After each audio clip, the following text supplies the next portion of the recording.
चाहने वाले आज भी मौजूद हैं, लेकिन उन चाहने वालों में एक नाम है मोहम्मद सजाद का, जिसने आज पाकिस्तान मुहिदी क्लब बनाया। उसके वो वाइस चेयरमैन हैं। तशरीफ लाएंगे जनाब मेरे नगमे के लिए मोहम्मद सजाद साहिब।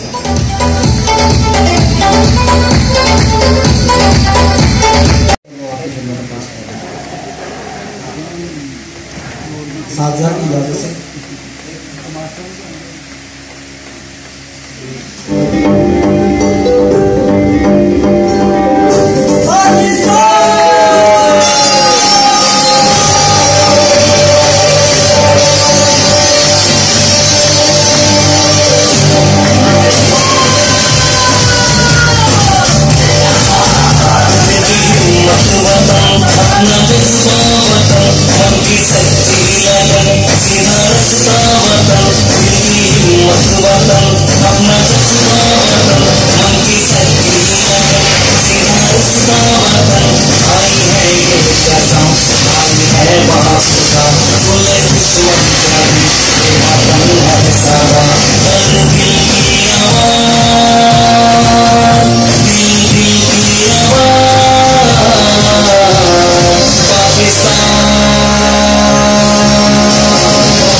हम सभी एक है अपना घर आसमां हम सभी एक ही सोच है एक पहचान है वतन सबसे ऊपर तेरा नाम है।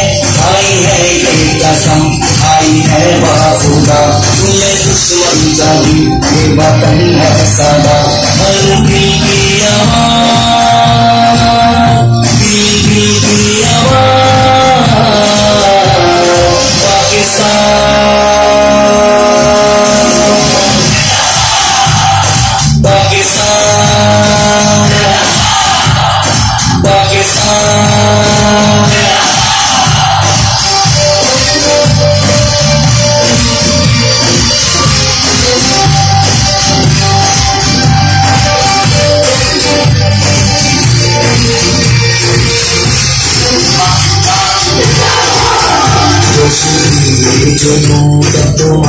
इशारे पे सब आ जाए वतन को पुकारे तो सब आ जाए।